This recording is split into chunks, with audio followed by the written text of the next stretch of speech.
Together we'll see who dies and survives, circled around a sacred fire, strumming along with our favorite lyre. Adventure called the quest awaits, your destiny's in the hands of the fates. But never fear, we're all friends here, we'll have your back when danger's near. Come with us through the pages as we unravel a tale for the ages into the Percy-Verse. Hello and welcome to the Percy-Verse podcast. I'm Alisa. And I'm Anna. Grab the most disgusting astronaut food you can find and get ready to throw it into the belly of the beast, because today we're reading The Titan's Curse, Chapter 10, I Break a Few Rocket Ships. In this chapter, Percy gets an unwarm welcome. Percy leads his reluctant team members through ice cream sandwich acrobatics, and Percy's got a brand new coat. Such a nice ending. What an arc, going from totally rejected to, getting an accolade by the end of the chapter. Yeah, and then kind of being begrudgingly accepted. Yep. I feel like it's his quickest turnaround of any Percy is an unwelcome experience. Which he has had several of. Yeah, yes. Exactly. Yes. Well, so we have just left the Natural History Museum, and importantly to remember, the skeleton warriors have Percy sent specifically, yes, which is not great. And we have had just a lot of ominous foretelling and forewarnings happening, and we've had to see Luke, and we've met the general, so there's a lot of major players on the board at this point. And Percy is just sort of running for his life across the National Mall, which, is great. It's fun. It's fine. Yeah. It's going to be fine. Which I will just say, I am, as of recording this particular episode, I currently happen to be in the DC metro area. Yes, you do. I happen to have recently been to the Natural History Museum and the Air and Space Museum, as well as the various Smithsonian museums, but it was very, very fun to go through them, taking them in as me, but then also thinking about these what we're literally reading right now. Moments, yes, that happen in these spaces. So it's very fun. We have a first-hand account to supplement our reading. I'm live today. reporting. Live reporting from and it was DC. Incredibly, of course, intentional. The timing was very, specific. As always with us. Yes, of course, naturally.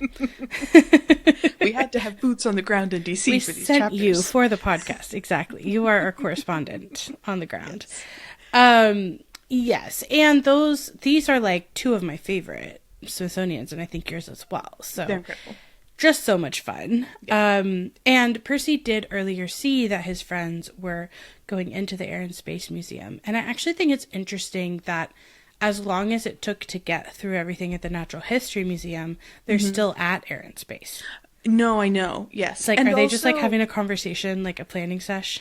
Yes. Well, and now having recently been there, it's funny because they're actually a good 15-minute walk from one another, and you can't actually see one visibly from the other. Right. They're far enough away from each other in the National Mall that Percy had to follow Dr. Thorne for a while. Yes, to get from one to the other. A long while. Yeah. And he is having to book it from sprint. Yes. Yeah. So. Absolutely. So he runs right into the Air and Space Museum, absolutely not stalling at all. And also he takes off his invisibility cap, which is important, because he's had that the whole time through now. And we get this description of the main part of the museum, with the rockets and the airplanes.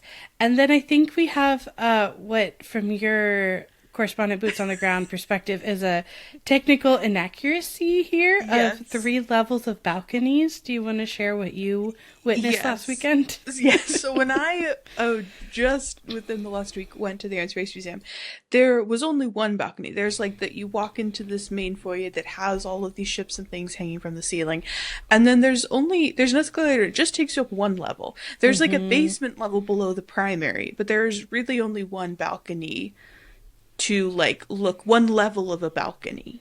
to, like, it extends for a very long time, so you can look over, like, you know, different parts, but it is just the one. So I kind of, like, noted that as just funny. I don't, maybe... Like, in the last 20 years, did they renovate out a balcony or two from the Air and Space Museum? Let us know in the comments if you know. Yes. But yes, apparently maybe some slight discrepancies in description.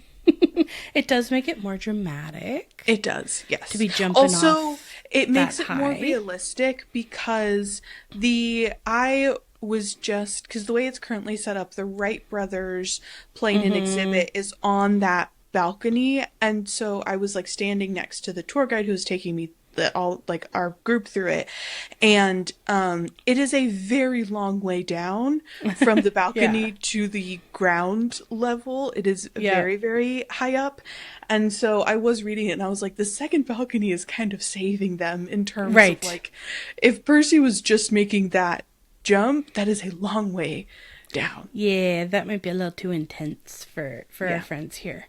Yes. But it is very dramatic to imagine the way that these different planes and mechanisms are, like, hanging from, you know, the ceiling and then eventually jumping onto them. So it's a very dramatic setup. And I think it's a fun place because you also don't really associate it with, like, lions. So it's just, like, a fun place to have this happen in. And at this point, it's not actually that crowded, which is interesting because sometimes the Smithsonian's can be quite crowded. But it's just a couple of tour groups of kids. Fun fact, the Air and Space Museum is one of the most highly visited museums. Like, I'm pretty sure the tour guide said, like, in the world, not just in the US, but in the world. Yeah. Like, they get, like, it was some wild number, like 40-something million visitors a year, something absolutely astonishing, which is, they now have a little system of, like, to kind of manage the like, traffic. The flow, but, And obviously that's, you know, today, and this was 20 years ago, but it's true, like, the most popular Smithsonian Museum and one of the most popular museums in the world. It might help that it's winter and not summer. Like, I imagine in the summer it's, like, way more crowded with tourists, and this happens to be, like, a winter setting, so maybe that helps. Yeah, just a smidge. So Percy is going through these holiday tour groups of kids, and he wants to yell at them all to leave, but he figures that will make him get arrested. And that is just such the struggle of being a demigod. I was thinking about this. It's like, do you seem absolutely out of your mind and, like, try to get people to safety before the threat when you know something might be coming? Or do you figure they're, like, not even going to listen to you if you try that? Right. It's just, I don't know. And I think that's just a hard decision to constantly be making. That they're not going to see what you're seeing. Like, they're going to be scared of something, but they're not going to see what you're seeing. And you might not really know what exactly it is that they're seeing. To be like, oh no, it's fill in the blank. Exactly. Yeah. You don't, until you are Hazel controlling the mist, you don't know. And you can't really help. Though that will become extremely useful. But he's trying to find the questing folks that he's looking for, and also avoid skeleton dudes that are going to try to kill him and all the other questing people. And then he literally runs into Talia, like full on body slams Talia. And they both get knocked into the Apollo space capsule, which, like, there's so much touching of things that are really precious to history. And also, touching of things that, when I was there, fully behind glass. Oh, yeah. Totally. Yes. Because they are, one of my favorite things about the Air and Space Museum is, like, 99% of the things in there are the real, actual things. Like, unless a part of it is in space, and so therefore cannot be retrieved and returned, it is the real, actual item. And so, I was, like, wondering if maybe we just kind of knocked into, like, the encased in glass. Right. Or maybe, according to this historical record, there's just a lot less glass at the museum 20 years ago. Maybe. You know? Yeah.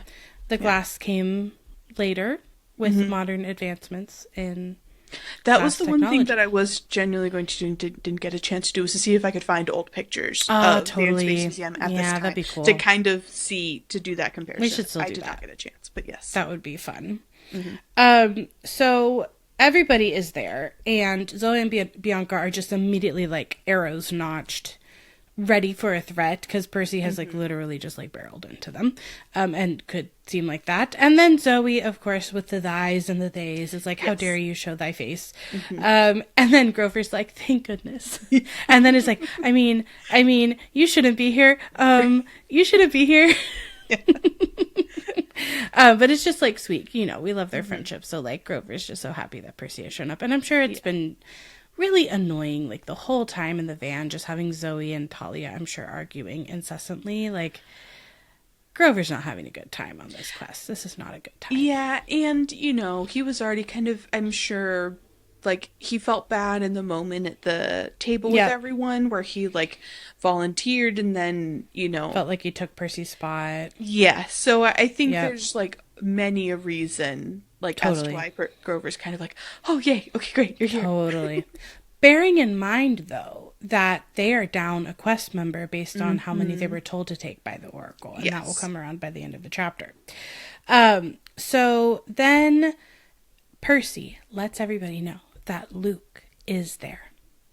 And Talia, who was just really mad at Percy, I love this description. It says that the anger in her eyes immediately melted, which I don't know, it's just it's a nice, it's a nice description. And it's like this moment where they connect like on a human level. And also Talia touches her silver bracelet. A little detail there. She's like prepped. She's like where I need to be ready. Yep, like she's on guard, which just tells us like how she feels about Luke. Like Annabeth would have a different reaction to that. And so Percy explains what happens in the Natural History Museum with Dr. Thorne, Luke, and the General, and then Zoe is shocked that the General is there and is going to spend time being like, that's not possible, you are lying. And it's like, yeah, because you don't think of the Titan who's holding up the sky, the literal actual sky, as like being able to walk around normally anywhere. Right. Much less across the country. Yeah. And I also think it's like Zoe is in such denial about like, and we have seen this for many a chapter now of Zoe being even just in denial of like the General's like involvement, that it could be the General. Like she's just so adamantly, she will not let it be a possibility for it to be truth. And so she is like, she basically just like calls Percy a liar. Yeah. Well, and bearing in mind that the prophecy also says that somebody is going to be like killed by their parent. So there's some layers as to like why this would not be good news. Yeah. Like she doesn't want to believe Percy. And then Percy's like, why would I lie? There's no time. And also skeletons are coming now. Stat. We got to move. And he says there's 12. And then also that the General is sending a playmate, and he doesn't know what kind of monster this is. And Grover explains that they're at this museum because they're following Artemis's trail, and that there is, like, she stopped there because there's some kind of monster, but they haven't been able to pick up the scent of, like, who the actual monster is, which in retrospect, like, we know that makes sense because unless Bessie is in, like, the, well, that's what I was actually going to ask you, is who you think Artemis is tracking in this moment that led her to this museum. Because part of me was kind of curious. I was like, did she pick up on, like, how long has the Nemean Lion been here? And, like, did she pick up on that? Like, who, you know, if it is Bessie, and is Bessie, like, in the Potomac or something? Like, no, I know. That's what I was thinking. But, like, we know that, I'm trying to remember the order of operations. Like, was Artemis already captured by the time Bessie shows up near Camp Half-Blood? Oh, that is such a great question of when does... No, because I think... When does... Because Percy gets woken by Blackjack and goes to get Bessie and then ends up hearing... Like, I think that's after the dream about Artemis taking Annabeth's place. Yes, let me... I'm trying to double... Because when Blackjack wakes him up, he takes Annabeth's cap and he goes, like, right on the quest, basically. And all that happens is he hears Zoe and Bianca talking. Mm-hmm. before that, he's already had a dream where Artemis takes Annabeth's place. True. Yes, you're right. Yep, you're right. Yes, he has. He has woken up from the dream about Artemis to then go get Yeah. Bessie out of The netting. Yeah, so I guess this makes Artemis. So there's two options, I think. Because, yeah, I'd like to think that Artemis, like, knows how to track who she's trying to track. Yeah. Option one, and I don't know why Bessie... Like, it seems like Bessie is called to the Half-Bloods that are turning 16. Like she kind of shows up for them. So option one is that for some reason, Bessie was already heading west. Artemis followed her. Then Artemis gets captured and Bessie, like, magics back to... Because Bessie can obviously sort of teleport between waters. Yeah. Well, so the last place we saw Artemis was was it in Maine, right? Was where, Westover Hall? I'm mixing up the M. It was very north. So that's very, very north. So that was the last place we saw Artemis, and she's like, I'm on the trail. So if Bessie has been, like, making her way... No, because DC is south of New York City and south of the Long Island Sound. I was trying to see a way to make sense that... Because basically, but Artemis... it's not just that Artemis goes there. She goes all the way to California. That's what I'm saying. She's already taken Annabeth's place. So is Bessie somehow making her way west prior to jumping back to Long Island Sound? Or is Artemis chasing the wrong monsters? Like, is Artemis picking up the Nemean lion? Is Artemis picking up all the activity that's happening on the West Coast? Yeah. Is Artemis somehow picking up, like, Annabeth's distress in some way because she's a maiden in distress? What I'm trying to piece together is why Artemis stopped off in DC. Because the reason why they stopped here is because, like, Grover and the gang and everyone in this quest is trying to follow Artemis's trail. Well, Luke and the General are there. Yeah. So, like, maybe she's there picking is up on them. Presence. And the Nemean lion is there. Like, the Nemean lion could have been, like, caged up there for a while now, potentially. Yeah, so it might be...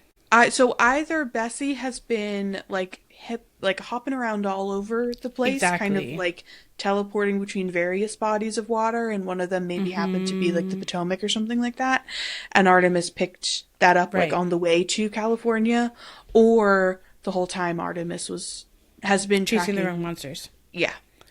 I'm curious when we get to the climax of this book if Artemis shows some sign that she knows who the creature is supposed to be. Because a lot of them, like, don't know who the monster is, right? Like, there's this thought that it's this, like, big, scary thing, and then it's, like, a cow serpent who is adorable and sweet and cuddly. So Artemis may, like many others, be in the dark about who the monster actually is. Yeah, because that was a question that we had earlier of, like, with Bessie's reaction to the sword, like, has Bessie been sacrificed previously or not? Like, what is, or, you know, is it just a broader understanding of, like, Sharp Thing is exactly bad?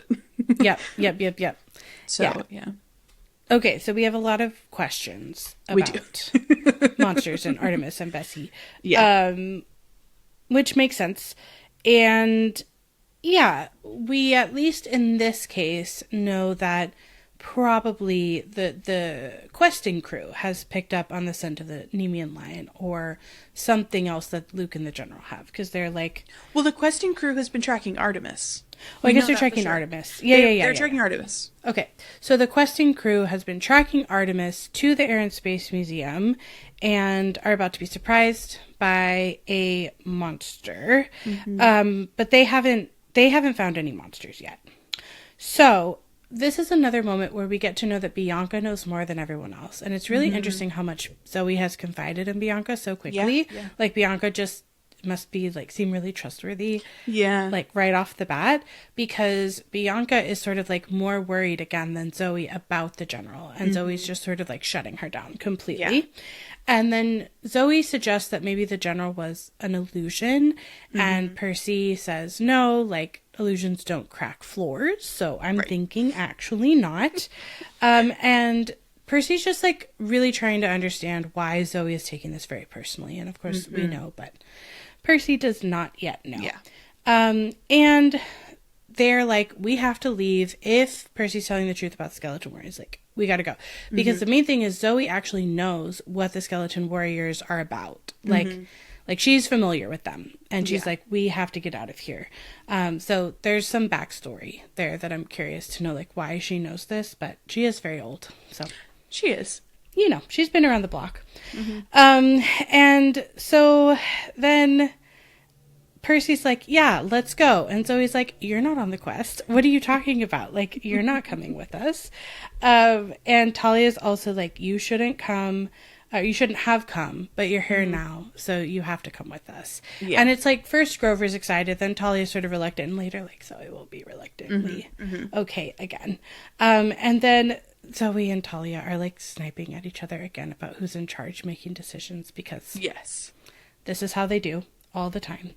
And then Zoe says to Talia, you have never had any wisdom when it came to boys. You never could leave them behind. And that's her big jab at Talia. And I think our first really big, because there have been like, there's been a general sense of like Zoe and Talia have a history. This is, I think, our first clearest indication pointing towards like what that history is. And like, we obviously don't know yet. We will learn later on in the book that the hunters tried to recruit Talia, like in that span of her life when she was on the run, and she chose not to. And but yes, I think this is the first time where we really start to get a better sense of, she basically chose her family with Luke and Annabeth, and that must feel really complicated, not with how Luke ended up. So Zoe's just kind of like twisting that knife a little bit deeper, and you know, like focusing on the Luke of it all, I think because of the perspective of the hunters. And like, I do think it is, I was kind of, you know, and this might be me, like, you know, I love to qualify and be like, I might be reading too much into things, which I sometimes love to do. But the reactions of like Talia being so much more quickly like, you shouldn't have come, but you're here, so we're all going to go together, versus it taking Zoe till the end of the chapter and the full fight to do it, I think is indicative of like the hunters are very much like in group versus out group, us versus them. They're they're like super rigid, closed off, and they're very rigid. Whereas, you know, Talia, I think, does have, but I think between like being on the run and being more in line with the campers, she does have that kind of like, well, you're here, like, we're not going to leave someone behind just because like it's a technicality thing, you know. She's kind of like, okay, someone's here, we have to stick together, like we're, you know, we're safer in numbers type of situation. Well, whereas it's funny because Talia can be quite rigid too and argumentative, and it's like, when faced with the hunters is when she becomes more nuanced. Like, if she's just arguing with Percy, she's going to be as rigid as Zoe any day of the week. But, like, if she's opposing the hunters, then she'll, like, allow a little bit more nuance to come in because it, like, serves to foil them. Yeah. And I think also in this sense, like, I think this setting that Talia's in, I think she's much more, like, they're out in the quote-unquote real world now. And so I do also think there's a little bit more of just, like, well, I can't leave someone stranded on their own, they're gonna die. Totally. Like, type of, you know, whereas, like, if they were at camp arguing about this, Talia would be like, no. Yeah, you know? Sure. Like, she has the camaraderie there. And I think that, like, started with her family, with Luke and Annabeth to begin with. So then there's no more time to argue because we hear a growl. And this is our first indication of who is coming. And it was so loud that Percy thought one of the rocket engines was starting up, which is like loud. And also that would be crazy. And then a little kid's voice goes, Kitty, which just reminds me of Monsters, Inc. and Boo and Sully. Because that's what she calls him. Yeah. Which I'm trying, these are probably around the same time when these books are first coming out. Close. And Monsters, Inc. Yeah. Because I think I've told the story here before where, like, I was young enough that I was worried it was a scary movie when, like, someone had us go, like, as, you know, like, invite all your friends to come see a movie and get the little thing with the popcorn and the little drink. And and I was like, oh, no, I'm going to be so scared. And then it, like, wasn't scary at all. It was funny. Yeah. And then we have something enormous bounding up the ramp, the size of a pickup truck, with silver claws, golden glittering fur. And Percy remembers seeing the Nemean lion out the train window back in the Lightning Thief. So much. One, it's just so because fun. I love it in book Percy remembering, but like from the more meta perspective, I love the like little nod the back to, Easter you remember egg. reading this in book 1? You know, like totally. It's back. And we're like, yes, we remember. Yes, especially because there are, you know, there wind up being so many like foreshadowing moments, so it's fun. That's the type of thing where like when you're reading The Lightning Thief, that doesn't feel like a foreshadowing moment, you know, until you get to this point and you're like, wait, what? You're like, wait, we've been here before. It's just much safer, farther away, on a train, moving fast. So up close and personal, this lion looks very big, and then Talia is like telling everyone not to move because like with many, you know, predator creatures, like if you move they might be inclined to pounce. And the Nemean lion roars again so hard that it parts Percy's hair. Oh, that's so intense. And the fangs are gleaming like stainless steel. So something I like is, in addition to the gold fur, we have all these references to metal, like around all the rest of the lion, except for in the mouth, which we will get to. And then Zoe has a plan. So we take turns having plans in this chapter. The first plan is to like separate all at the same time so that the lion like doesn't know which way to go. And Zoe is going to try to think of a way to kill the lion in the meantime, and we're just trying to distract the Nemean lion for now. So in order to do that, we have arrows going past, we have Grover playing various songs of confusion and annoyance throughout the chapter. We have Zoe and Bianca climbing the Apollo capsule while firing arrows, which is really impressive. But everything that comes at this lion is bouncing harmlessly against the metallic fur. So we get to like know for sure that nothing is going to penetrate this fur. And then we have the lion swiping the capsule and tipping it on its side. So it's kind of like this lion is big enough that the spacecrafts are like toys. Like playthings for it, which is like terrifying because for us they're like very large. But also I did have a moment where I was like, no, not the history. I know, not the history. It's just like the Apollo, but then it's like just sort of claw marks on the side. I'm just like imagining like all of the Smithsonian like employees and the curators and whoever's like in charge of like ensuring that all of these items, you know, are like protected for all time. Well, just like coming in the next day and being like, what? What? Well, and being so confused because like you just don't think a lion can be that big or would be in your Air and Space Museum at all. So the investigators would have a really hard time piecing together what happened, I think. So we get more roaring from the lion. We get more diversions from everyone who's trying to distract the lion so that nobody gets eaten. And Percy, as he sees his friends in danger, as he does, is like, oh, I'll just divert attention to me because that will go fine. And he's like, hey, and he slashes with Riptide, but again, all he gets is sparks. Nothing can go through this fur. And then the lion rakes his coat, which I think Percy is really lucky to not be just like completely shredded into like shredded cheese in this moment. But it also feels a little bit like a foreshadowing that Percy's going to get a new coat, you know, because this one gets ruined. Like, it's kind of a fun thing. It's like, it's okay. It'll get replaced with something better. And Percy turns and jumps off the balcony because the Nemean lion is, like, coming right now. And ends up landing on the wing of an old-fashioned silver airplane, which, like, almost spills him to the floor, which in this particular version of the Air and Space Museum is 3 stories down, which would hurt even for a demigod a lot. He also has arrows like whizzing past his head. So it's like not only the lion, but like as everyone's trying to attack the lion, he's sort of in the line of fire. Which is terrifying. So he ends up like, he's sort of just like hopping exhibits, right? So then he drops to another exhibit, and It's just scary, especially for a kid who like isn't able to fly or anything, like Yeah. has no air powers. This is terrifying.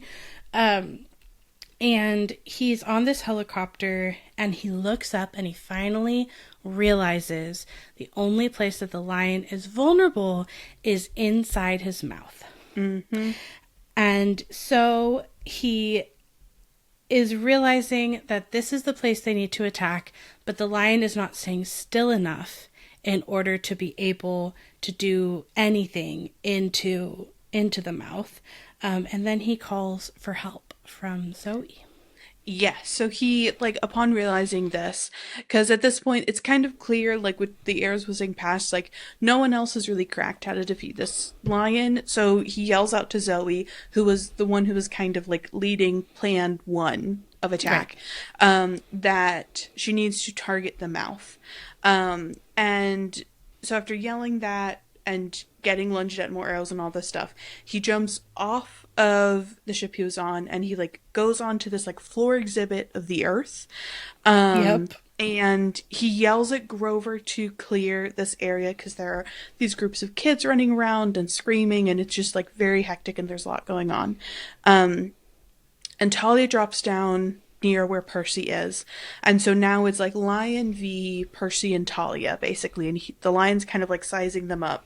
And so Talia, Percy, and Grover are all on the same like floor level.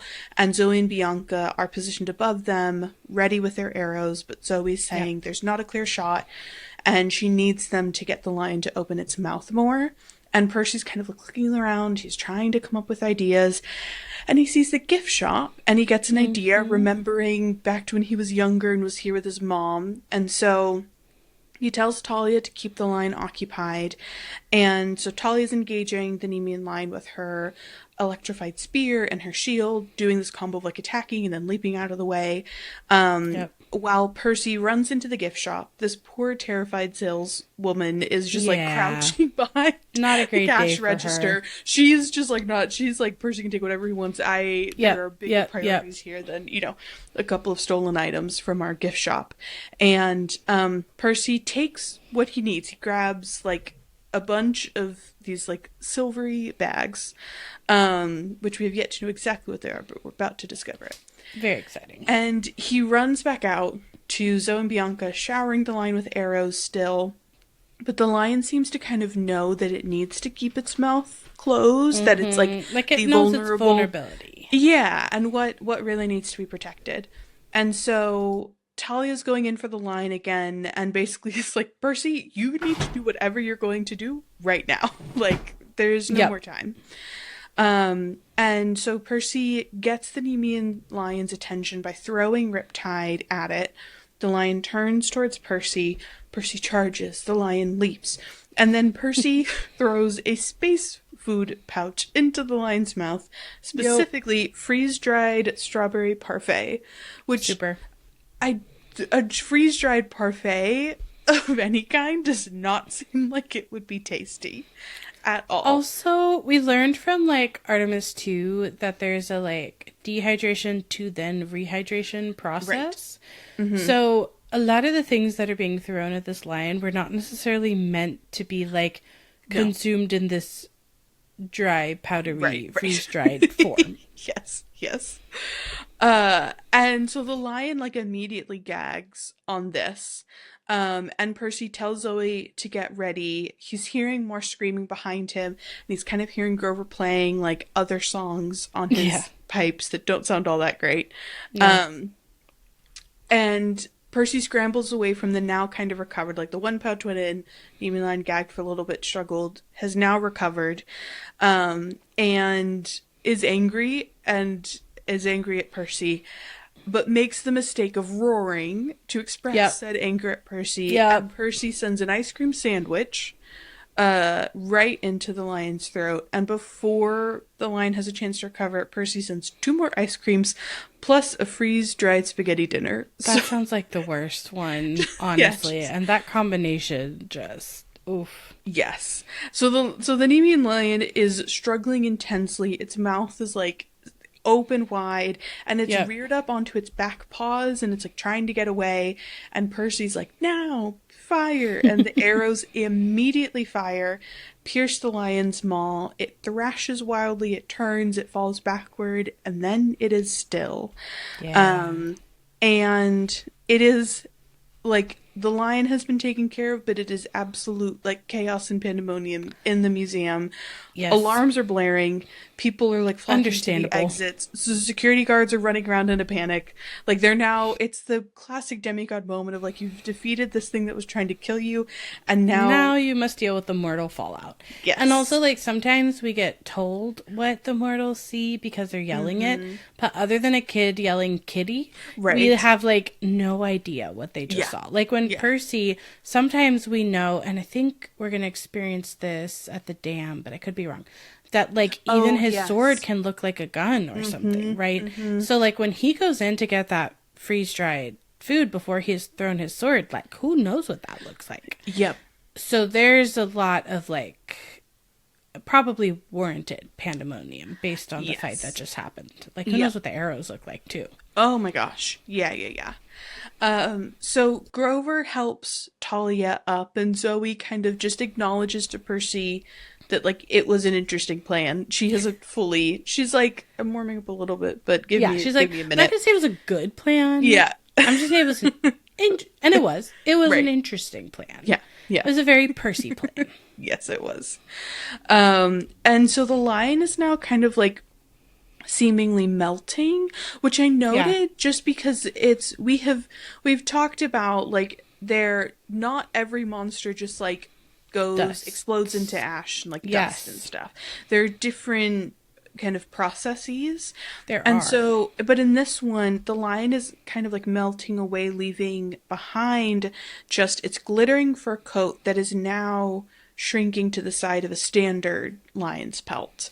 I do wonder if, like, I know the Stymphalian birds didn't necessarily melt, but I wonder if the lion being, like, having all of these metal references and metal can melt. Like, I just wonder if that has anything to do with the melting, or if it's just because the Nemean lion is a particularly important, unique monster. Yeah, I also was curious about, like, if it has to do with what gets left behind. So, like, with the Minotaur, Percy had already broken off the horn. So, like, he already had his, like, spoil of war, and then the rest just disappeared into dust. Whereas this, it's kind of like this, The outside it's almost, remains. yes. And so it's like everything else is melted away. So I also didn't know if it maybe had to do with that at all. Yeah. Interesting. And so now with this lion pelt on the ground, so he tells Percy to take it, that it is a spoil of war and it is rightly his. And Percy says to Zoe that she's actually the one who killed it, but she disagrees. And like disagrees that is therefore like, she why says, she should have it. I think thy ice cream sandwich did that. Yes. And she insists that Percy takes it. And so Percy picks it up, and it's like very lightweight, surprisingly, and it's very smooth and very soft. And Percy watches as it changes into a full-length golden brown duster. So he's got a jacket to replace the old one, and it will come in handy later on in this book. It will. Super handy. And Grover then kind of brings them back to the reality of the mortal world, and he's like, we gotta get out of here. The security guards will not stay confused for very long, and that's when Percy kind of realizes that the security guards are more than just kind of like chaotically running around, but he's like, wait, they haven't rushed in to arrest us, like, that's weird. They're like and disoriented. Then he actually kind of realizes that they're not just like running around, they're also like running around but like away from the group, and even sometimes just like running into walls and stuff. So we see Grover has played another minor confusion song. It is very effective. But it's very powerful. He reminds everyone that it only lasts for a few seconds, so they do not have a lot of time. Also, specifically, it was Barry Manilow that yes, thank you so much. Yes. Just because we need to add all the list of like things that songs that are given hate in these books. I was just thinking it would be really funny to just have one specific playlist of just like whenever a Yes. specific song is mentioned in the books, it just We goes in a have to make playlist. this. And to just kind of be like, what is that play? What's the vibe No, of we that have to make playlist? this because it's like every song mentioned in Percy Jackson, which is basically going to be all songs Percy Jackson does not like. Right. Percy Jackson's worst playlist. Like, Yes, that's what we have to yes, make. Yes. Yeah. But then Zoe points out that the guards are not their biggest concern in this moment, and they look Yep. to see that a group of men in gray camouflage suits are walking across the lawn, and Percy can feel that their gaze is aimed directly at him, that Yep. they're just staring straight at him. And Percy tells the group to go. He's like, they're hunting me, you all go. But Zoe is the one to say no, that they will stay together as a group. And Yep. Percy is incredibly shocked by this, but Zoe says that Percy is part of the quest now. She doesn't like it, but there's no changing fate, which I think is really interesting that she says that it's fate. That Yeah. he is the 5th quest member and they will not leave anyone behind. Yes. So I found that at the end really interesting, that like Zoe's acceptance comes from this kind of belief that like, okay, the other hunter wasn't meant to come on this quest and be our 5th member. It was Percy. It does kind of make me, I remember her kind of being like, oh, well, she fell in the land without rain, so that kind of checks out that. Right. I would love to kind of like be in her mind for just a second to be like, okay, if you're accepting Percy as your 5th one, that means you still, the 2 lines about essentially people dying. Yeah, have or like not. back in play. Yes. Yeah. Yes. Yeah, I think she's really trying to convince herself and others back at camp, like that is, maybe true, and doesn't fully believe it. But what really stood out to me, we were talking about how Zoe is rigid earlier. And I think that here the rigidity, like, she's consistent because the rigidity is actually that, like, Percy made the plan and made some of the, like, actions that took down the lion. And so therefore he gets the coat. Like, to her, it's just like a no-brainer. It's just this rigid way of being like, this is true. Yeah. And then I think by doing that is how Percy inserts himself in the quest. I think if he hadn't been pivotal to the fight, Zoe might have just been like, yeah, peace out. Go back to camp. Right. But it's like that fight couldn't have gone that way without him, and that fight was part of the quest. And so then Zoe's like, well, you're part of the quest. So it's like in this way, the rigidity kind of like helps Percy to be in the quest, because she just sees things in this very like binary black and white way. Yeah. And like it almost feels, as you're saying that, it was hitting me that it almost feels like Zoe has to have like a reasoning for things. Like when Percy just showed up, there was no like quote unquote good reason for him to stay with them. But now it's like, okay, she has a reason that she can kind of like stand on for like, okay, why she will allow him to join. And similarly, like, Percy's not necessarily trustworthy when he first arrives, so there's not a reason to believe that the general is back. I'm curious if, like, now this sort of forces her to change her tune about that a little bit, at least internally, of like, okay, Percy showed up, Percy helped, Percy's on the quest. He, importantly, didn't lie about the skeletons being after him. Because I think that's one of those moments of, like, in a narrative when a person leaves information out like for their own gain, that could happen, where Percy would be like, right, we have to go, they're coming, or whatever, and not say like they specifically are after me, and then later everyone's like, why, how do they know where we are, why are they chasing us? And he's like, hee. But he doesn't do that. He's honest about where they're going. I think that's like a good choice on Percy's part. And even still, Zoe is like stays with that morality and honor and like all these, she has like really strong value, value driven actions. And in this case, it's like, well, he's a part of the quest now. So I wonder if that means she kind of has to believe him about the general. Yeah. I just had a very random thought that made me very curious of like, if Zoe had been like, no, and Percy would never have actually gone back to camp because Annabeth is still in danger. But, like, in the world in which Percy had gone back to camp with the skeletons still, like, hunting him, do the skeletons count as monsters and therefore like, wouldn't be able to enter camp? And would they just, like, stand at the perimeter of camp in perpetuity until, like, they were defeated? That would be my thought, because we have a fleece giving camp, like, extra beefed up security. I mean, I can imagine this really creepy scenario where they're just standing, like, every few feet around the camp, like, just waiting for Percy to come back. Yeah. I think, yes. I think that would be true. I think there's also a version of this where Zoe doesn't let Percy join the quest. We should, like, think about a what-if scenario in this case. But he goes to Annabeth anyway, and maybe doesn't follow the path everybody else follows. Like, Percy has been across the country on a different path before. So if he followed a similar direction, would any of the outcomes be different? Right. Well, I mean, he would be in a lot greater danger because Bianca is the only one who takes any of them out. Yeah. Obviously because of her parentage.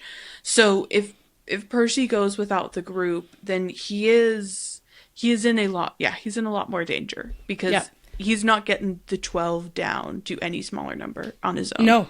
No, they're coming. And I'm thinking Bessie still follows Talia because Talia's older. Interesting. So I don't even know that Percy gets Bessie visits. Right. So yeah, that's very interesting. Interesting ways things could play out, all these different what if scenarios. I also just got very curious about, like, if there are any other, like, quote unquote monsters who can only be defeated by, like, a certain child of a god, like in the way that skeletons can, like, only be defeated by a child of Hades. Which is I in my opinion, like, scarier than the Nemean lion, because, like, with the Nemean lion you figure something out and you make it work, with your powers combined, it's like, well, only a really select few. Literally, like, 2 demigods in existence, soon to be one. And one god, if he decides to kind of, like, pitch in a little bit, maybe. Which he won't. He just won't. Like, he just won't. We know this. So, it just got me curious, like, if there are other, I'm wondering, like, creatures? are there any sea creatures only Percy could kill? Right. Are there any, like, flying creatures that only Talia and Jason could kill? And then I was thinking, like, what's the opposite of, like, a mailman? Like, can Luke only kill, like a dog type creature? It's the opposite of the postal service. Yeah. Well, you know, like, dogs are kind of like there's that stereotype of them going after mailmen. So maybe there's some kind of canine monster that only Luke can kill.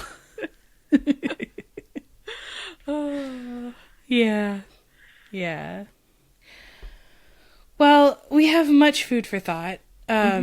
Most of it's freeze-dried at this point. And not super tasty. But we will continue our adventures in DC, and actually heading toward where you are right now, which is exciting.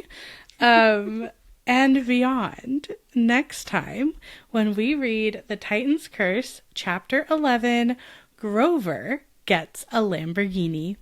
Bye. Bye.